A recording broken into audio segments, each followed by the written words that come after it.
दोस्तों, आज खुशकिस्मती से हम लोगों के साथ श्री प्रशांत भूषण हैं, विख्यात सीनियर एडवोकेट सुप्रीम कोर्ट के। और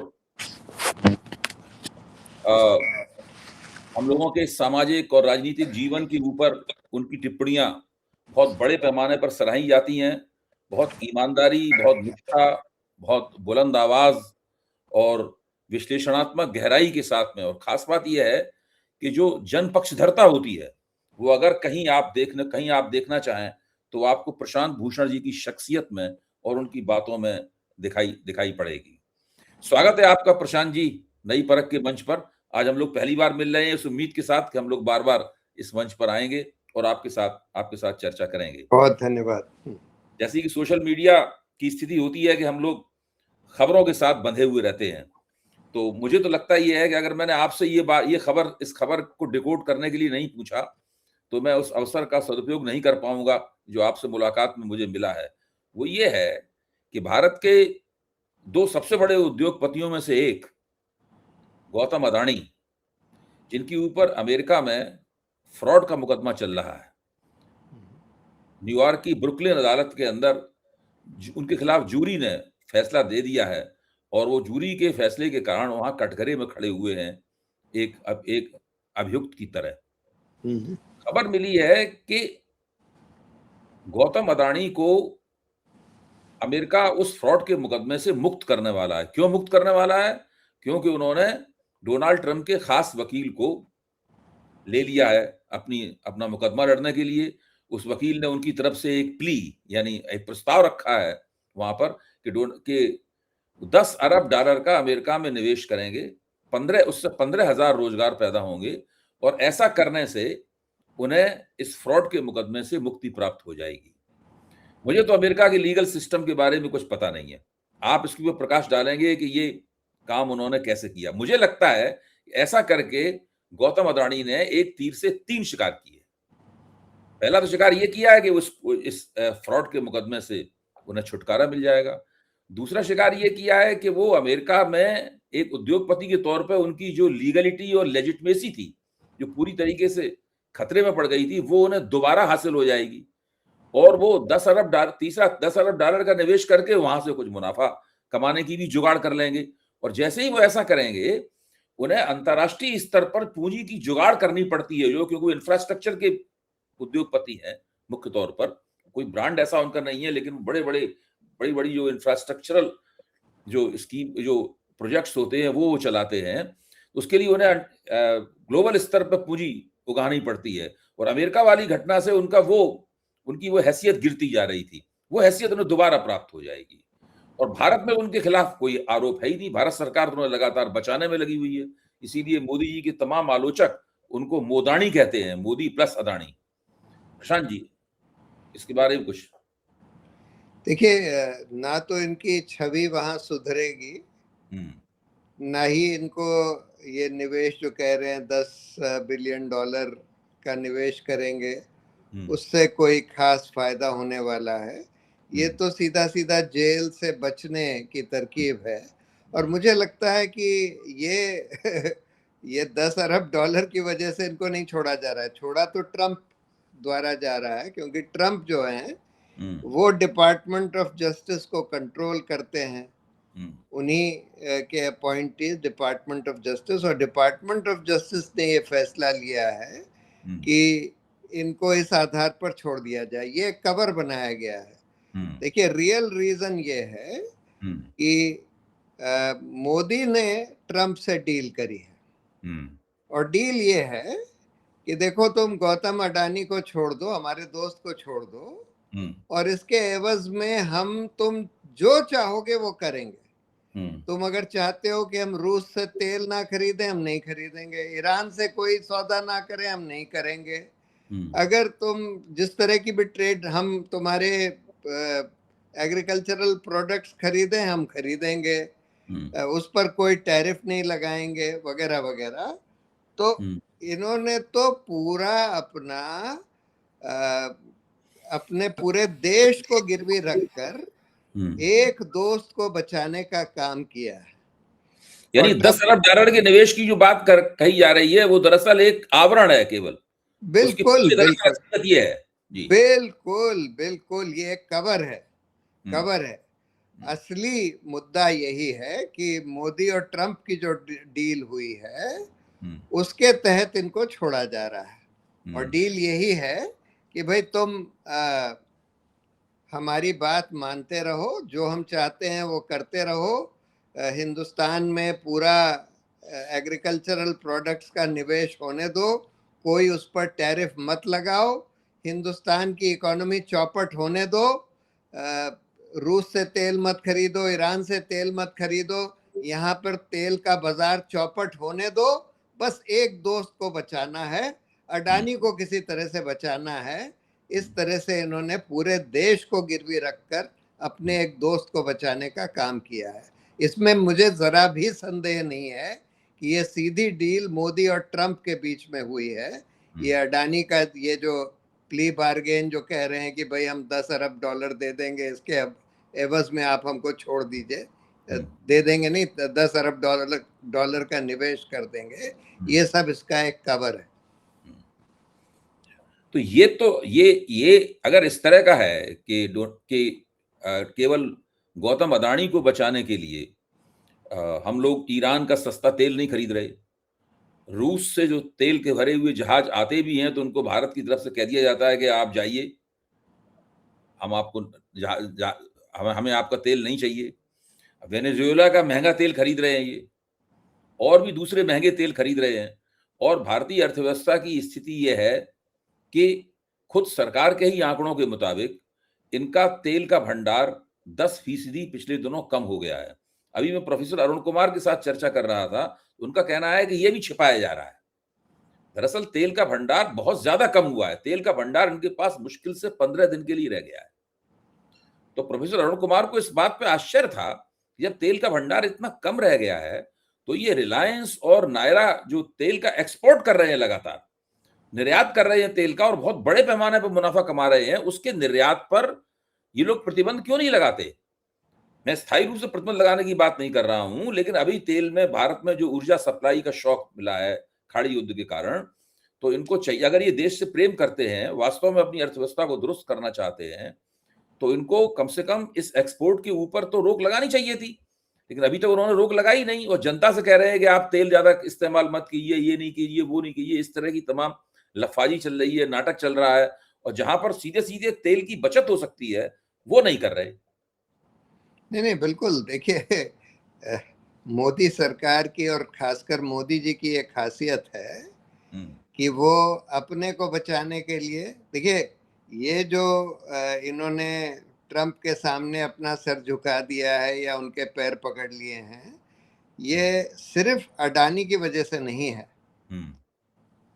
मुझे तो ये लगता है कि जो सुब्रमण्यम स्वामी कह रहे हैं और मधु किश्वर कह रही हैं, इसमें सच्चाई है कि अमेरिका के CIA के पास मोदी जी के उस तरह के टेप्स हैं, चाहे वो एप्स्टीन में हो या एप्स्टीन के बाहर हो, एप्स्टीन टेप्स के बाहर हो, उनके पास उस तरह की इंफॉर्मेशन है जिस पर मोदी जी को वो ब्लैकमेल कर सकते हैं। लेकिन देखिए, ये तो इस सरकार की और खासकर मोदी जी की खासियत रही है कि अडानी को बचाने के लिए, अंबानी को फायदा पहुंचाने के लिए किसी भी हद तक जा सकते हैं, देश को पूरा बेच सकते हैं, अडानी और अंबानी के फायदे के लिए देश को बेच सकते हैं, और यही काम हो रहा है। और अरुण कुमार जी जो बात कह रहे हैं, ये मुझे बिल्कुल सही लगती है कि इनका तेल का भंडार करीब करीब खत्म होगा। और आप देखिएगा कि अभी राशनिंग शुरू होगी। अभी तो सिर्फ थोड़ा सा दाम बढ़ाया है, अभी दाम और बढ़ेंगे, काफी बढ़ेंगे, और उसके बाद राशनिंग होगी पेट्रोल डीजल वगैरह की। जिस तरह से एक तरह से गैस की राशनिंग हो रही है, उसी तरह से पेट्रोल डीजल की भी राशनिंग होने वाली है। अच्छा, ये जो स्थिति है, मैंने तो पिछले 20 वर्ष में कभी नहीं देखा। कम से कम 30 साल हो गए मुझे भारतीय राजनीति पर एक नजदीकी निगाह रखते हुए और उसकी ऊपर टीका टिप्पणी करते हुए, विश्लेषण करते हुए, लेकिन पिछले 20 साल में मैंने ये कभी नहीं देखा कि भारतीय अर्थव्यवस्था इतने बड़े संकट की शिकार हो। स्थिति यह है कि सारी दुनिया के इस संकट तो पहले से चला आ रहा है, खाड़ी युद्ध ने उस संकट को और नजदीक ला दिया, उसको और ज़्यादा तीखा कर दिया। इस वक़्त इनकी हालत ये है कि इनका जो फॉरेन डायरेक्ट इन्वेस्टमेंट है वो ज़ीरो हो चुका है। एफडीआई को और आकर्षित करने के लिए होल्डिंग टैक्स है, होल्डिंग टैक्स को उन्होंने कम करने या उसमें भारी कटौती करने का निर्णय लिया है। इन्हें पता है कि बहुत सारी चीज़ें जो लोगों के इस्तेमाल की हैं, उनमें बहुत बड़ा संकट आने वाला है। इसलिए उन्होंने चीनी के ऊपर चीनी के निर्यात के ऊपर प्रतिबंध लगा दिया है। अभी कल की ही घटना है। और तीसरा सबसे बड़ा संकट का पहलू यह है कि पिछले 42 महीने की सबसे बड़ी थोक की महंगाई 8.3% का आंकड़ा है। वास्तविक आंकड़ा बहुत ज्यादा होता है, उस आंकड़े को भी ये इंडेक्स के चक्कर में और घटा के पेश करते हैं, लेकिन वो भी बहुत ज्यादा लग रहा है। तो सवाल ये है, इस स्थिति से ये कैसे निपटेंगे? देखिए, ये तो डेट अपनी बढ़ाते जा रहे हैं, यानी पैसा लेते जा रहे हैं। आगे की पीढ़ियों, आगे की जो आने वाले लोग हैं, उनके सामने संकट बढ़ाते जा रहे हैं। फॉरेन डेट, इंडियन डेट, हर तरह की गवर्नमेंट डेट जो है, कितने लाख करोड़ बढ़ गई पिछले 12 साल में। 70 लाख करोड़ या कितनी उसके आंकड़े हैं। तो इनको कोई परवाह नहीं है। इनको देश गड्ढे में जाए, देश भाड़ में जाए, लोग भाड़ में जाए। जैसे देखिए, नीट की परीक्षा जो हुई, यानी कि हर बार पेपर लीक हो रहा है, हर बार वही माफिया सामने आ रहा है, हर बार नेशनल टेस्टिंग एजेंसी के सामने ये सब लीक हो रहा है। लेकिन उन लोगों को प्रमोशन दिया जा रहा है जो उसके इंचार्ज थे, जिनकी जिम्मेदारी थी, जिनको जिम्मेदार ठहराया जाना चाहिए था, उन लोगों को प्रमोशन दिया जा रहा है और ये व्यवस्था चलने दी जा रही है। यानी आप देश के युवाओं के साथ पूरा खिलवाड़ कर रहे हैं, उनको उनकी पूरी जिंदगी से खिलवाड़ कर रहे हैं। आपने बेरोजगारी का दर इतना बढ़ा दिया, आज इस देश में बेरोजगारी चरम सीमा पर है, लेकिन आपको कोई परवाह नहीं है। आप तो अपना विदेश यात्रा में अपने मौज मस्ती में लगे हुए हैं। अपने दोस्तों का फायदा कराने के लिए आप विदेश यात्रा करते हैं। हर जगह अडानी को कॉन्ट्रैक्ट दिलवाने का काम और उसको बचाने के काम के लिए आप निकल जाते हैं, और यहाँ पर अंबानी का फायदा कराते जा रहे हैं। तो इनको बस अपने जो दोस्त लोग हैं, जो इनको पैसा देते हैं, जो अपने मीडिया चैनल्स इनकी खिदमत में पेश करते हैं, उनका फायदा कराना है। देश चाहे भाड़ में जाए, क्योंकि इनको अब पब्लिक ओपिनियन से कोई डर नहीं लगता। इनको लगता है पूरे व्यवस्था इनके कब्जे में है। जिस तरह से इलेक्शन कमीशन ने पूरा खेल किया है आपकी बार बंगाल में, कि अब तो सारी ये सब खबरें पुख्ता हो गई हैं कि भाई इन्होंने काउंटिंग स्लो करवा दी। जब जहां जहां हार रहे थे वहां काउंटिंग स्लो करवा दी, जहां जीत रहे थे वहां काउंटिंग तेजी से करवाई। 2 बजे तक जब इन्होंने सब मीडिया में ये चलवा दिया कि अब तो बीजेपी जीत रही है, बीजेपी जीत गई है वगैरह वगैरह, उसके बाद 2 बजे तक तृणमूल कांग्रेस के काउंटिंग एजेंट्स को भगा दिया और उसके बाद फिर सारे काउंटिंग में धांधली करी गई। अब तो मतलब, और इलेक्शन कमीशन ना तो उसके वीडियो दे रहा है काउंटिंग के, ना ही कोई पारदर्शिता, यानी कुछ भी पारदर्शिता नहीं है। हर चीज रात के अंधेरे में धांधली के संग चल रही है। तो इनको लगता है कि अब कोई हमको फर्क नहीं पड़ता। पब्लिक ओपिनियन देखिए, आज मुझे लगता है कि मोदी जी की जो छवि है दुनिया में बहुत खराब, देश में बहुत खराब है। पब्लिक ओपिनियन में इनका कोई वो वर्चस्व नहीं है।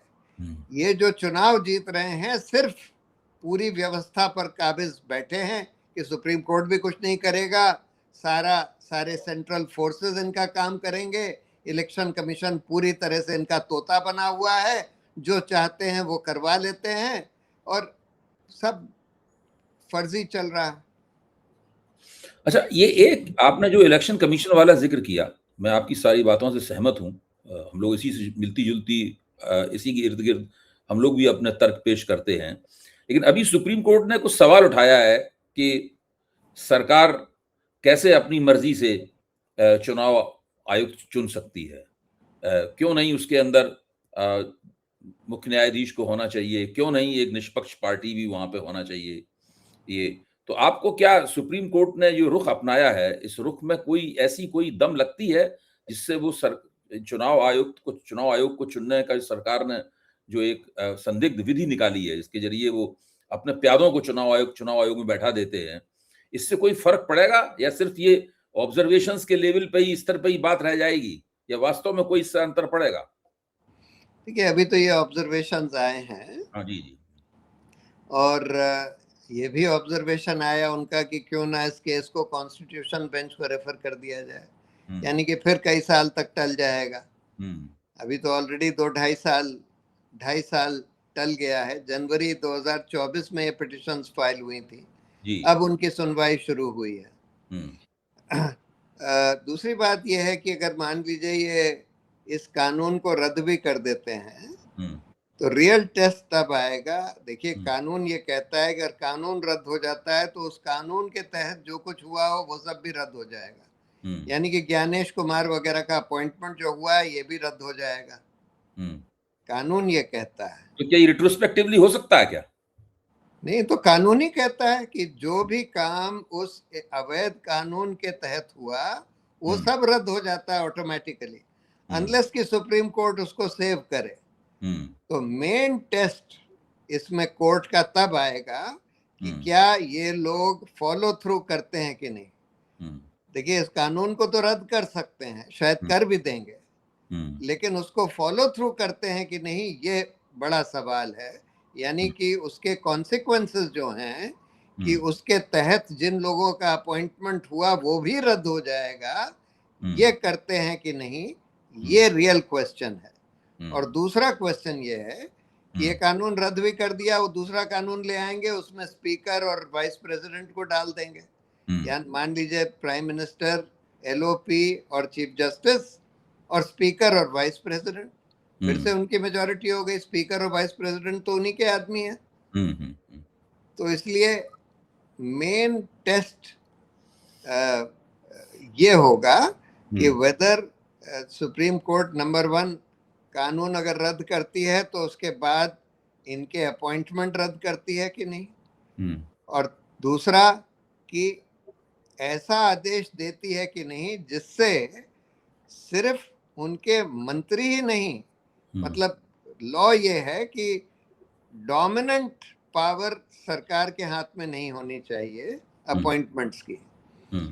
तो एक तो डोमिनेंट पावर हो गई कि सीधे उनके मंत्री हैं, और दूसरी डोमिनेंट पावर दूसरी तरह से हो गई कि उनके डायरेक्ट अपॉइंटीज हैं। चाहे आप गवर्नर को बना दीजिए उसमें, चाहे वाइस प्रेसिडेंट को बना दीजिए, चाहे स्पीकर को बना दीजिए, तो उनके डायरेक्ट अपॉइंटीज हैं सरकार के। तो इसलिए उन पर भी अगर प्रतिबंध लगता है तब जाकर कुछ इफेक्टिव राहत मिलेगी। इसकी क्या संभावना है? आपकी निगाह में तो कानून के पंडित हैं और प्रैक्टिशनर भी हैं, आपकी निगाह में क्या इसकी कोई संभावना है? क्योंकि ये भारत में लोकतंत्र वास्तव में रहेगा कि नहीं रहेगा, सीधे सीधे उससे जुड़ा हुआ सवाल है। नहीं, बिल्कुल आप ठीक कह रहे हैं। अगर चुनाव आयोग इस तरह से काम करता रहा जैसे अभी काम कर रहा है, फिर तो लोकतंत्र का कोई मतलब ही नहीं रह जाता। किसी भी तरह की कोई पारदर्शिता नहीं है। हर तरह की धांधली हो रही है, अपने ही रूल्स को हर तरह से उल्लंघन कर रहे हैं। तो इसलिए ये बहुत अहम मुद्दा है, लेकिन कोर्ट उस हद तक जाएगा कि नहीं जाएगा ये मैं नहीं कह सकता, मुश्किल लगता है मुझे। अच्छा, अब हम लोग इस चर्चा के आखिरी दौर में पहुंच रहे हैं। एक जिज्ञासा मेरे मन में है, आपको ये लगेगा कि मैं कुछ अजीब सा सवाल पूछ रहा हूं और कॉन्स्पिरेसी थियरी सी बनाने की कोशिश कर रहा हूं, लेकिन मैं इसको आपके सामने रखना जरूरी समझता हूं। देखिए, अभी जब मोदी सरकार एक बहुत ही कमजोर दौर से गुजर रही है, अर्थव्यवस्था में उसकी जो बदइंतजामी है वो खाड़ी युद्ध के कारण उसके पूरी तरीके से गले पड़ गई है। उसके ऊपर एक आरोप है कि एसआईआर के जरिए तमाम तरह की बेईमानियां करके उसने बंगाल का चुनाव जीता, और ये एक बहुत बड़ा विवाद है। चुनाव जरूर जीत लिया है, लेकिन विपक्ष भी वोट चोरी के सवाल पर, जो पहले एक नहीं हो रहा था, क्षेत्रीय ताकतें एक होने के लिए तैयार नहीं थी, लेकिन अब चुनाव में हार गई हैं, तो अब वो वोट चोरी के मुद्दे के इर्द गिर्द वो एक होने की तैयारी कर रही हैं, और ये मोदी सरकार के लिए एक संभावित खतरा इसमें बनता है उसके अंदर। ऐसी स्थिति में अचानक हम देखते हैं कि एक बरसों पुराना मुकदमा है भोजशाला वाला, उसका फैसला आ जाता है। अच्छा, अब वो फैसला आ जाता है, अब चारों तरफ मीडिया का आक्रमण उसी के ऊपर इर्द गिर्द होने लगता है। तमाम फिर मुस्लिम प्रवक्ता, हिंदू प्रवक्ता सब वो बैठे हुए हैं, टीवी पे जो खिड़कियां बनाई जाती हैं उनके अंदर, और फिर से एक पूरा, और तमाम राष्ट्रीय स्वयंसेवक संघ और विश्व हिंदू परिषद के हिंदूवादी त्रिपुंड लगाए हुए, और वो पीला वस्त्र पहने हुए फिर से पुराने राम जन्मभूमि आंदोलन के मोड में दिखाई पड़ते हैं। मैं ये नहीं कह रहा हूं कोई वैसा आंदोलन शुरू हो जाएगा, लेकिन इस प्रकार का फैसला जो इस मौके पर आया है, उसमें इस बात का पूरा अंदेशा है कि वो मोदी सरकार के खिलाफ जो एक बात बन रही है, उस बात को फिर से डिरेल कर दे, या उसके अंदर कोई एक सांप्रदायिक स्पिन दे दे। कौन सा फैसला आपने बोला? ये भोजशाला वाला, जो धार में जो भोजशाला वाला मामला लटका हुआ था, तो वहां पर हाईकोर्ट ने फैसला दे दिया कि वो राजा भोज का बनाया हुआ संस्कृत की पाठशाला है, वो मुसलमानों की, मुसलमान कहते हैं कि 700 साल से हमारा इसके ऊपर कब्जा है, हमें आप नमाज पढ़ते थे। तो वो बहुत इस वक्त तो सब जगह मीडिया में वही दिखाई पड़ता है, आज की घटना है शाम की ये, और ये बहुत पुराना मामला, बहुत दिनों से, न जाने कब से इसके ऊपर चर्चा हो रही थी। उमा भारती जब मुख्यमंत्री थी, तब भी उन्होंने ये मुख्यमंत्री बनने के लिए जो आंदोलन किया था उन्होंने दिग्विजय सिंह के खिलाफ, तब भी उन्होंने ये मसला उठाया था उन्होंने, तब से ये मसला लटका हुआ है। ये एक तरह से मध्य प्रदेश का राम जन्मभूमि आंदोलन है ये। इस तरह के फैसले तो बीच बीच में आते रहते हैं। कभी ज्ञानवापी मॉस्क में खुदाई के आदेश हो जाते हैं, कभी किसी और मॉस्क में हो जाते हैं। सुप्रीम कोर्ट ने इसमें रोक लगाने की जरूर एक कोशिश करी, लेकिन ये सिलसिला रुक नहीं रहा, और हम देख रहे हैं कि हाई कोर्ट्स वगैरह तो, देखिए सुप्रीम कोर्ट तो काफी हद तक ढह गया है, लेकिन पूरी तरह से नहीं ढहा है। अभी भी वहाँ पर इंडिपेंडेंट जजेस हैं जो कि सरकार के खिलाफ फैसले देते हैं, दे सकते हैं वगैरह, लेकिन हाई कोर्ट्स की तो हालत और बदतर हो गई है। हाई कोर्ट्स तो और ज्यादा ढह चुके हैं, और इसलिए और हाई कोर्ट के जजेस जो चाहते हैं कि भाई सुप्रीम कोर्ट आ जाएं किसी तरह से, वो और सरकार के सामने ढह जाते हैं, नतमस्तक हो जाते हैं, क्योंकि उनको लगता है कि सरकार की इच्छा के बगैर कोई सुप्रीम कोर्ट आ नहीं सकता। एक तरह से सरकार ने अपना वीटो बना लिया है। कोई भी जज की नियुक्ति सरकार की इच्छा के बगैर अब नहीं हो सकती। जो इन्होंने जिस तरह से अपना दांव चला है, इफेक्टिवली कोई जज की नियुक्ति सरकार की सहमति के बगैर नहीं हो सकती है।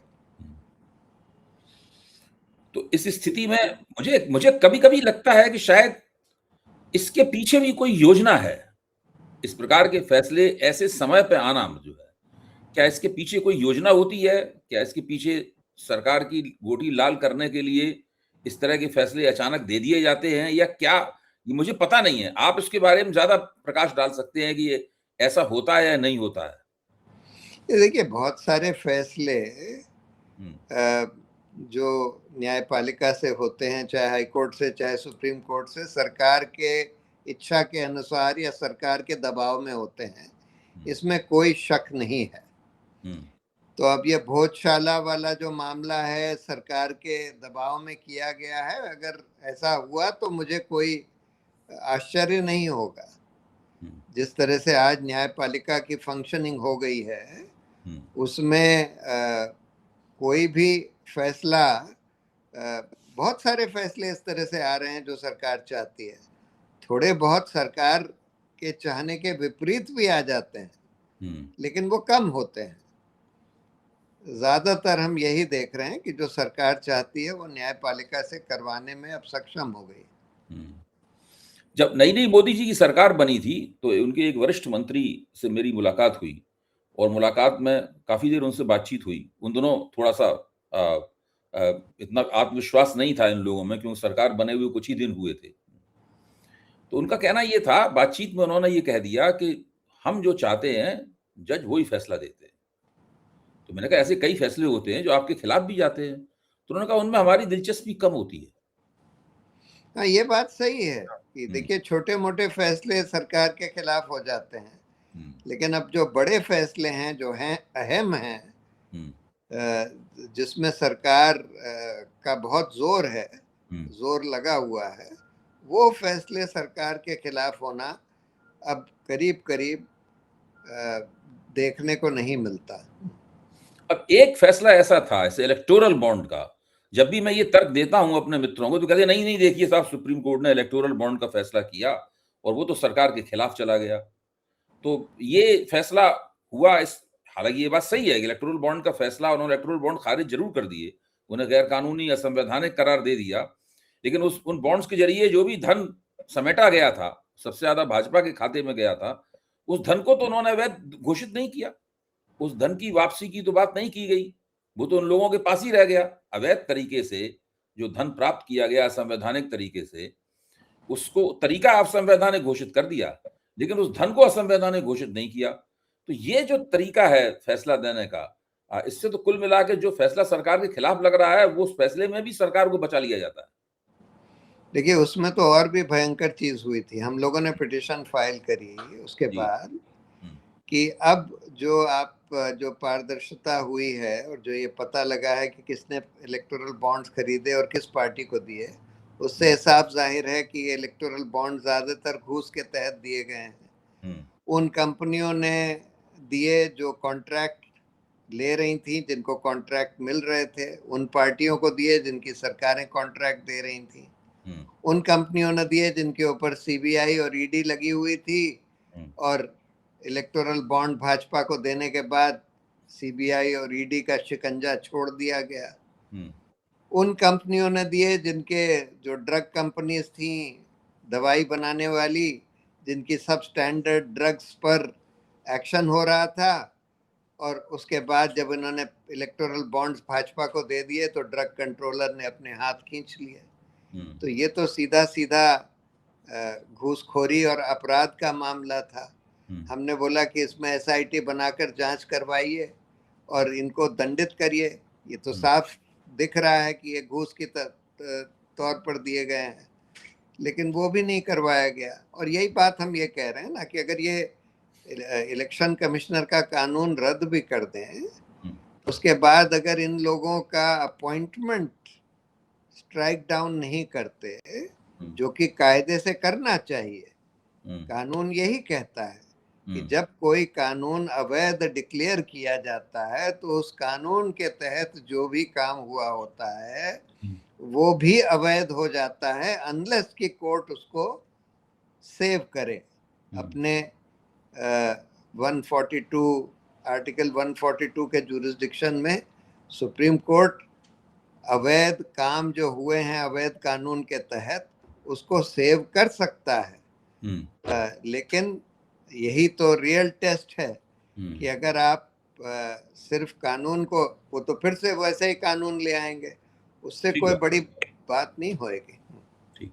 बहुत-बहुत धन्यवाद प्रशांत जी, आपने अपने कीमती वक़्त में से समय निकाल कर नई परख के दर्शकों के लिए दिया और मेरी बात का आपने मान रखा कि आप आए हमारे मंच पर और मुझे उम्मीद है कि बीच-बीच में जब ऐसे संकट के समय आएँगे, तो हमें आपकी राय की ज़रूरत पड़ेगी, तब फिर हम आपसे अनुरोध करेंगे कि आप आएँ और नई परख के दर्शकों को संबोधित करें। एक बार फिर बहुत-बहुत शुक्रिया। जी। शुक्रिया।